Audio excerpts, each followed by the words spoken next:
Hello and welcome back to the LT Showcase. Well, I wanted to do a little video where I kind of talk about all of the various games I've been playing as of late. Since I've taken a break on doing the relentless every week schedule, it's really opened up time for me to play more games, which is nice.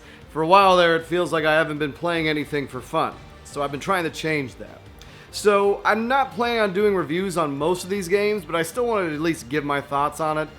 First game I want to talk about is Days Gone, which don't believe the reviews on that game at all. This one I will be doing a review on, so I'm not going to touch base on it too much. This is the game I played after Sekiro, and Sekiro was such a rewarding experience, but such an endurance fight and so hard.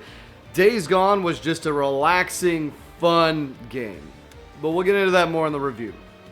After that, I decided to finally try Wargroove. Now, I've never played any of the Advance Wars games, so I didn't know what to expect. I love Fire Emblem, I love tactics games, and the issue I have with Wargroove is it seems like it's got a little bit too much RTS in it and not enough tactics-based, because the troops you make are expendable. I'm not used to having expendable troops in these type of games because I always play with permadeath. And my big issue I have with it is that when you attack something and they attack back, you lose your power. It's similar to Banner Saga, where the more you wear your troops down, the less effective they get. So a full health troop will one-shot somebody that it's effective against, versus a 75% won't. So it's always a war of attrition. I don't enjoy that gameplay. I kind of got... and also the combat animations take way too long, so I turned those off. But even then, I just lost interest. So, not really a game I'd recommend unless you were a big fan of those. I assume Advanced Wars works the same way. I just don't like that mechanic of losing power when you take damage, because it's just not for me. I also picked up Cadence of Hyrule. I never played Crypt of the Necrodancer, so I didn't know what to expect. I didn't know it was a rhythm game, and I don't like it at all. Do not like it at all. Holy crap. I don't know if I just can't set the latency on my TV or what, but it's just... I'm not feeling it. I played it maybe a couple hours and just put the damn thing down. Just like, no more. I can't stand it. So maybe I should just play it without that, but it's just every tile is kind of like a mini puzzle room, which... It's cool. It's cool that they made something with Zelda and Link like that, but I'm not into it. Other than that, I finally picked up the new Fire Emblem game. Loving it. The combat in that is amazing. That's how you do a turn-based strategy game.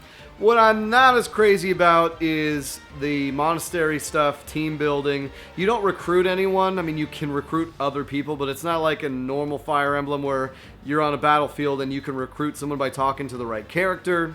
You have to do the right events to get someone on your team. This one, you pick one of 3 houses and then that's your team. And then you build them the way you want. So any character can be any style. And it's so customizable that it's a little overwhelming. And from what I've heard, it's very Persona-like with the team building, because you take them out to tea parties and pray with them and lecture them and all this, and it's involved. It's great. It's a lot of fun. If it wasn't a Fire Emblem game, I still enjoy it in a Fire Emblem game. I'm still highly recommending it. I'm playing as the Blue Lions. Dimitri's my boy. Day-to-do, like all these. The characters are great. It's really grown on me. The first 10 hours, though, I was kind of like, but then I'm about 30 hours in, loving the game. Definitely going to probably play through it a couple times to play as the other houses, but still, I do miss because you spend so much time exploring the monastery and talking to people and gardening and doing all this other stuff that's just like, I just miss my regular Fire Emblem where I beat a chapter, I work on my team and beat another chapter. But I digress. If I'm going to pick this style versus what they did in Fates and Awakening, I'll go with this over that, because they removed the... You can still have people combo together, but it's not the same way where it was a requirement. But anyways, that's enough Fire Emblem. It's fun. Pick it up.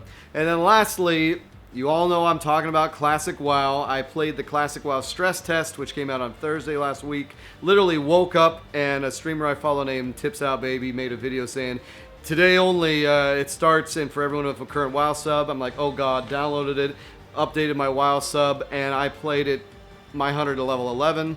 And then I realized the hunter, unfortunately, isn't the way I wanted to go.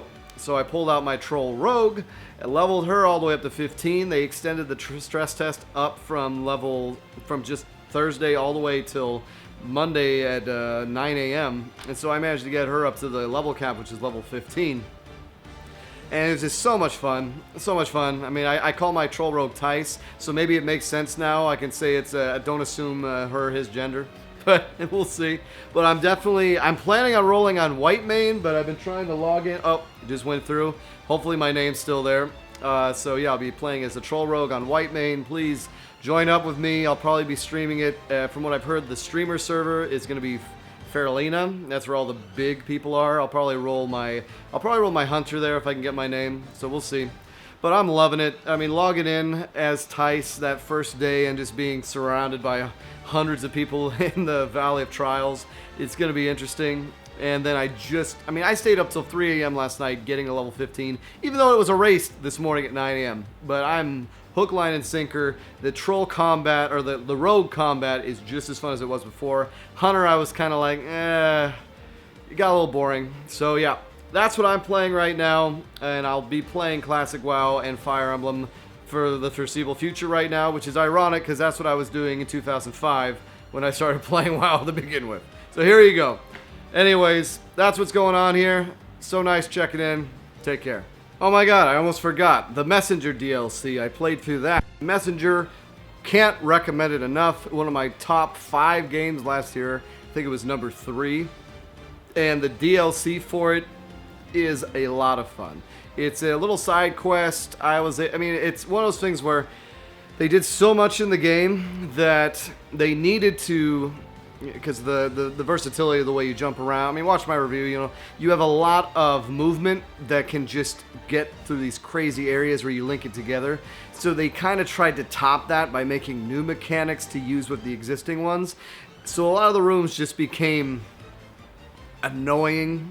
Not completely annoying, but they added some more annoying stuff that wasn't really in the main game. So it's a nice side story, but it still doesn't hold a candle to the actual game. However, it's a lot of fun, good humor, great to see some characters come back. So Messenger DLC, and guess what? It's free.